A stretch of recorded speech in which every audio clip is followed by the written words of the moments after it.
नमस्कार मित्रांनो, Ashish sir education YouTube चॅनलवर तुमचं सर्वांचं स्वागत करीत आहे. आज आपण मराठी व्याकरणाचा अभ्यासक्रम बघणार आहोत.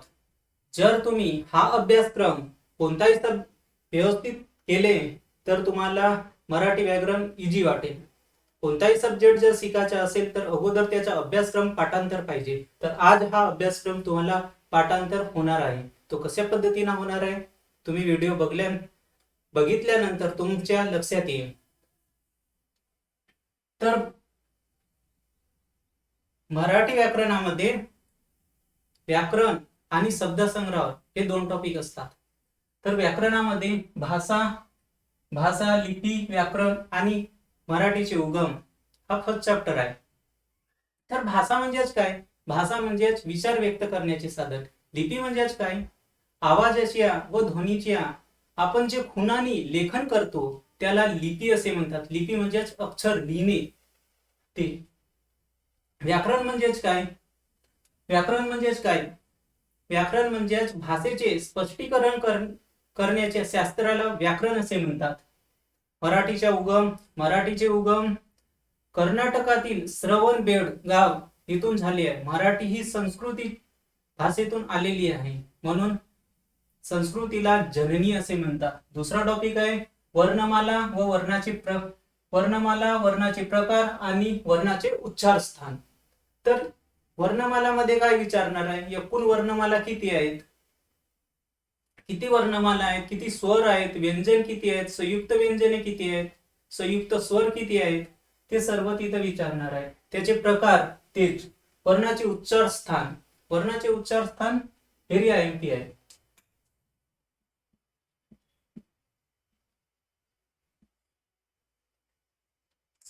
वर्णाचे उच्चार स्थान मध्ये आपण वर्ण कसे उच्चारतो हा विचारले जाते.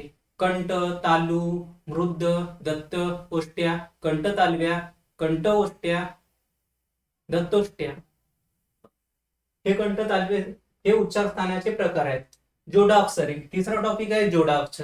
जोडाक्षरे एक जोडाक्षरे दिला असतो तिथं मूलध्वनी किती आहे? मूलध्वनी म्हणजेच आवाजाच्या व ध्वनीच्या जे खुणा असतात त्याला मूलध्वनी असे म्हणतात. व्यंजन किती आहेत ते विचारतात, स्वर किती आहेत ते विचारतात आणि एकूण मूलध्वनी किती आहेत ते पण विचारतात. चौथा टॉपिक आहे शब्दाची जात, शब्दांच्या जाती. चौथा टॉपिक शब्दांच्या जाती. शब्दांच्या जाती मराठीमध्ये 8 आहेत, इंग्लिश मध्ये पण 8च आहेत. तर पहिली कोणती आहे? नाम. दुसरा सर्वनाम. तिसरा विशेषण. चौथा क्रियापद. पाचवा क्रियाविशेषण अवयव, शब्दयोगी अवयव, उभयान्वी अवयव आणि केवल प्रयोगी अवयव.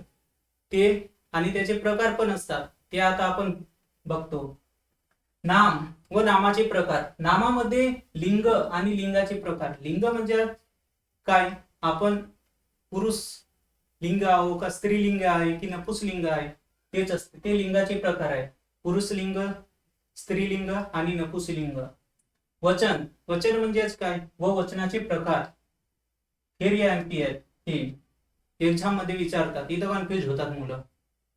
वचन भाषेत वचन संख्या सुचवण्याचा जो धर्म असतो त्याला वचन असे म्हणतात. वचनाचे प्रकार एक वचन, अनेक वचन आणि बहुवचन पण असतात.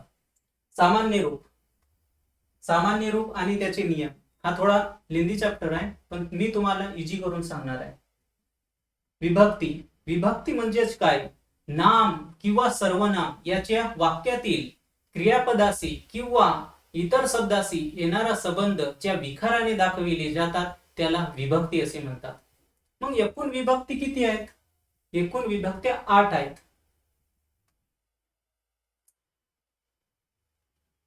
दुसरा टॉपिक आहे शब्दाच्या जातीमधली एक जात झाली आहे आपली नाम. दुसरा सर्वनाम व सर्वनामाचे प्रकार. सर्वनाम म्हणजेच काय?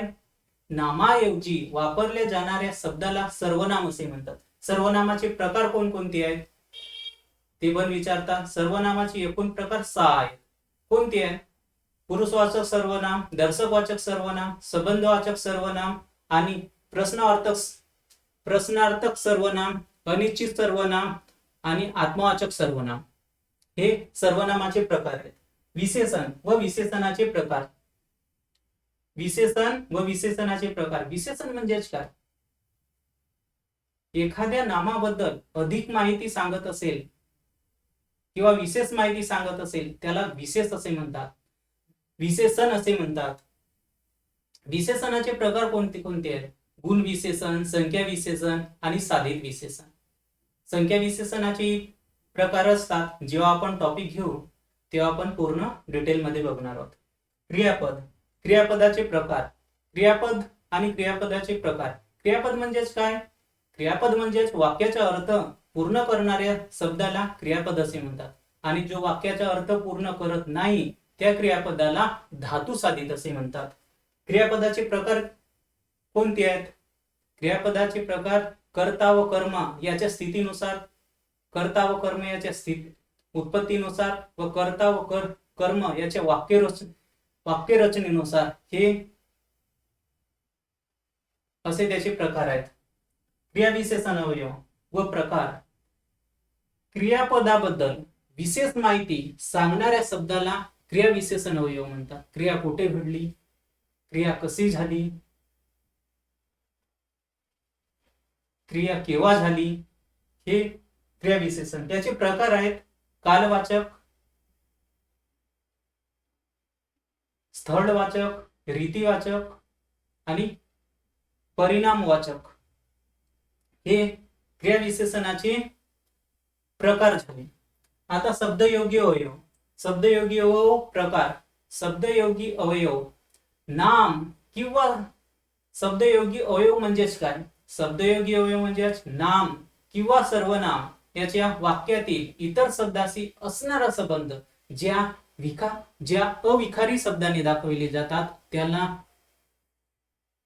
शब्दयोगी अवयव म्हणतात.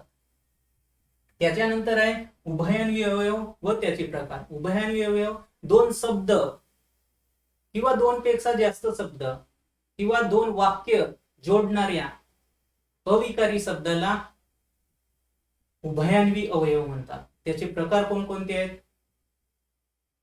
दोन प्रकार पडतात, प्रधान सूचक व गौणत्व बोधक सूचक. प्रधान सूचकाचे 4 प्रकार पडतात, समुच्चय बोधक, विकल्प बोधक, न्यून बोधक, परिणाम बोधक. आणि गौणत्व सूचकाचे स्वरूप बोधक, कारण बोधक, उद्देश बोधक आणि संकेत बोधक असे त्याचे प्रकार पडतात. हे प्रकार तुम्हाला जेव्हा टॉपिक मी शिकवणार तेव्हा त्याच दिवशी पाठ होणार आहेत. अगोदर आज फक्त सिलेबस आठवण झाल्या पाहिजे, पाठ झाल्या पाहिजे. ह्या तुम्ही 2-3 जर वेळा वाचल्या तर तुम्हाला पाठ होईल. मी तुम्हाला कसा पाठ करायचे ते शेवटला सांगणार आहे. केवळ प्रयोगी अवयव. केवळ प्रयोगी अवयव व त्याचे प्रकार. केवळ प्रयोगी अवयव म्हणजेच काय? केवळ प्रयोगी अवयव म्हणजेच आपल्या मनातील भावना दाटून आल्यावर अचानकपणे तोंडातून निघतात त्यांना उद्गारवाचक चिन्ह किंवा केवळ प्रयोगी अवयव असे म्हणतात. त्याचे प्रकार कोणकोणते आहेत?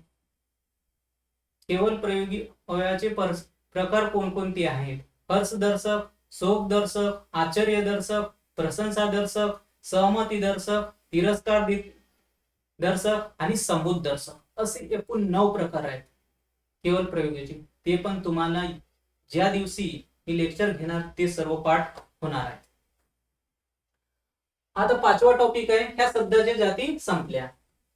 तर शब्दाच्या जाती 8 ह्या कोणत्या? आणि भाषा, लिपी, वर्णमाला, जोडा, अक्षरे हे 3 टॉपिक करायचा. हे 3 टॉपिक लक्षात घ्यायचं आणि हे शब्दाच्या 8 जाती ह्या पाठच पाहिजे आपल्याला. त्याच्यानंतर काळ व काळाचे प्रकार. काळ सर्वांनाच माहित आहे. काळाचे प्रकार वर्तमान काळ, भूतकाळ आणि भविष्यकाळ. वर्तमान काळाचे 4 प्रकार पडतात, भूतकाळाचे 4 प्रकार पडतात, भविष्य काळाचे पण 4 प्रकार पडतात.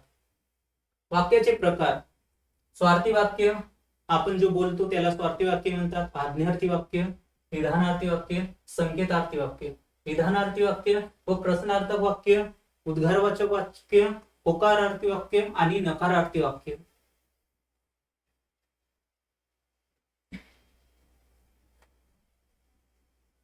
केवल वाक्य, मिश्र वाक्य आणि संयुक्त वाक्य. केवल वाक्य म्हणजे साधा वाक्य, मिश्र वाक्य म्हणजे मिश्र असतात, संयुक्त वाक्य म्हणजे दोन वाक्यांना जोडणारी असतात, जे प्रधान बोधक, प्रधान सूचक हे असतात ना, ते जोडून सगळ्या संयुक्त वाक्य बनलेला असतो. वाक्य रूपांतर.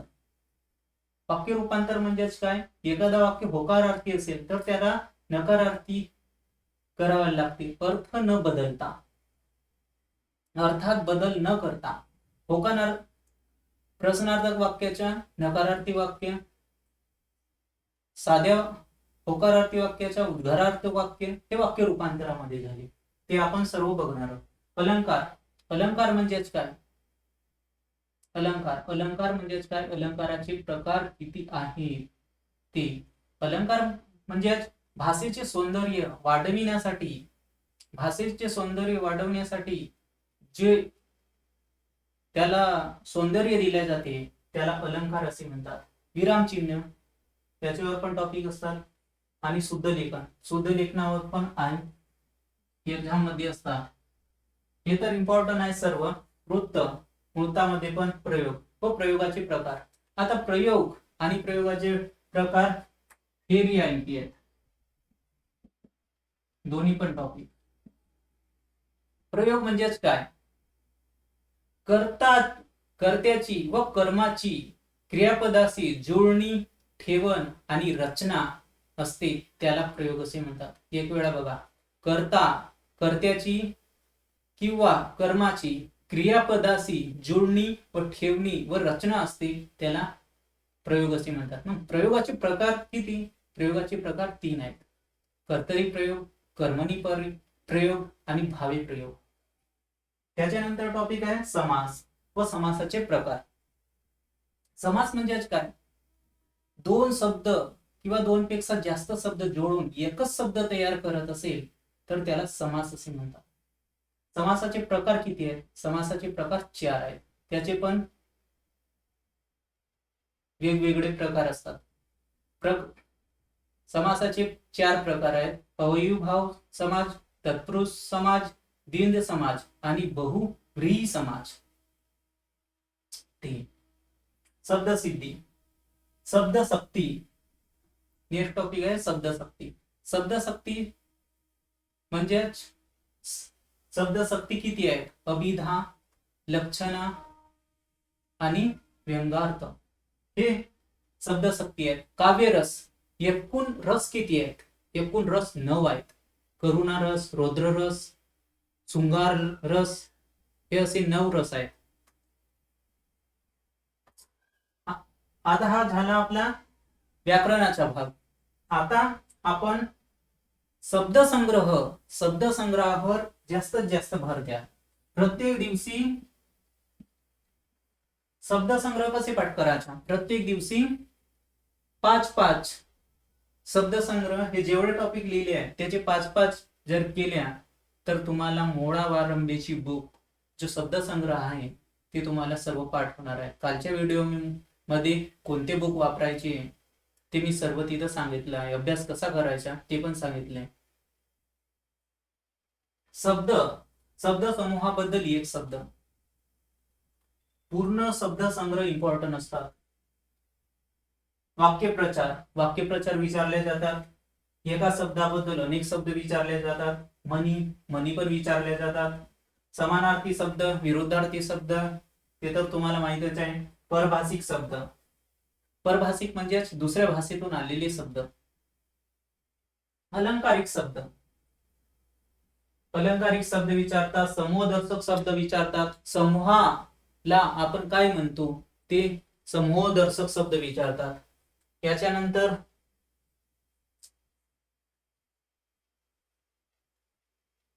ध्वनिदर्शक शब्द. ध्वनिदर्शक शब्द कोणते आहेत? साहित्य विषयक शब्द कोणते? साहित्य विषयक साहित्य विषयकामध्ये त्याचे टोपण नाव, लेखकाचे नाव, लेखक कोणत्या गावी राहतात ते पण विचारतात. संत, संतांचे मूळ गाव आणि वर्ष व वर्ष महोत्सव, हीरक वर्ष, सौम्य वर्ष, अमृत वर्ष, सुवर्ण वर्ष हे सर्व विचारतात आणि त्याचे महोत्सव पण. हा झाला तुमचा सिलेबस. जर हा तुम्ही मराठी जर तुम्हाला व्यवस्थित शिकायचे आहे आणि पैकीच्या पैकी मार्क कधी घ्यायचे असेल तर अगोदर हा अभ्यासक्रम पाठच पाहिजे. हा अभ्यासक्रम तुम्ही जिथं अभ्यास करता त्याच्या समोर लिहून ठेवा, कारण की तुमची डायरेक्शन चेंज होणार नाही. तुम्हाला लक्षात येईल की आपल्याला हा अभ्यासक्रम पूर्ण करायचा आहे. तर चला, ह्या अभ्यासक्रमाची ह्याची तुम्हाला स्क्रीनशॉट घ्यायची असेल तर स्क्रीनशॉट घेऊ शकता.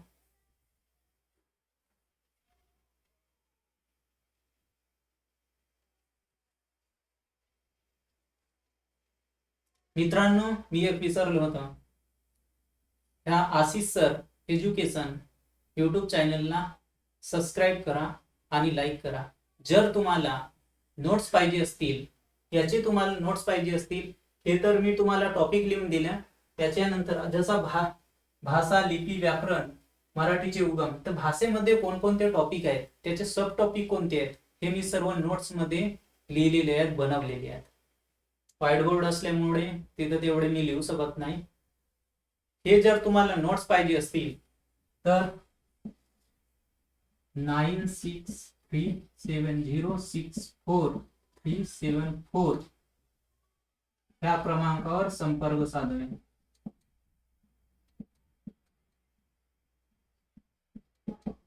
ह्या क्रमांकावर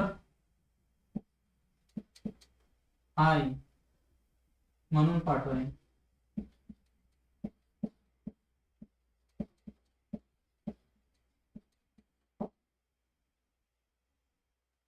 आणि नोट्स लिहाय. जर तुम्हाला नोट्स पाहिजे असतील तर हे कालच्या व्हिडिओ मी मध्ये तुम्हाला सांगितलं आहे की अगोदर लेक्चर होईल, त्याच्यानंतर नोट्स साठी तुम्ही हाय जर पाठवल्या तर मी तुम्हाला ग्रुपमध्ये ऍड करण्यात येईल आणि त्या ग्रुपवर सर्व विषयाचे नोट्स, जे टॉपिक झाले त्याचे नोट्स तुम्हाला प्रोव्हाइड केल्या जाईल. त्याच्यानंतर टेस्ट पण त्याच ग्रुपमध्ये सेंड केल्या जाईल. तर जर तुम्हाला नोट्स पाहिजे असतील तर ह्या क्रमांकावर हाय म्हणून हाय आणि नोट्स लिहून पाठवा. थँक्यू, धन्यवाद. व्हिडिओला लाईक आणि सबस्क्राईब करा मित्रांनो. थँक्यू.